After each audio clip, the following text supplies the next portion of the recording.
আল মালু ওয়াল বানুনা জিনাতুল হায়াতিদ দুনিয়া, যেই সম্পদের তোমরা গৌরব করো, যেই সন্তানের তোমরা অহংকার করো, যেই ক্ষমতার তোমরা অহংকার করো, আল্লাহ বলছে শোনো, এই সন্তান, এই সম্পদ জিনাতুল হায়াতিদ দুনিয়া, এটা দুনিয়ার সাজসজ্জা ছাড়া আর কিছুই না।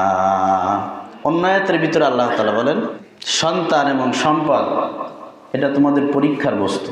ইন্নামা আমওয়ালুকুম ওয়া আওলাদুকুম ফিতনা, ইন্নামা আমওয়ালুকুম ওয়া আওলাদুকুম, তোমাদের সম্পদ, তোমাদের সন্তান ফিতনা, এগুলো হচ্ছে তোমাদের পরীক্ষার বস্তু।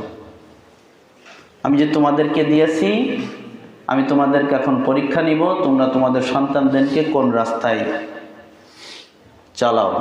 আমি তোমাকে সম্পদ দিয়েছি, এখন আমি পরীক্ষা নিচ্ছি যে আমার দেওয়া সম্পদ তোমরা কোন রাস্তায় ব্যয় করো।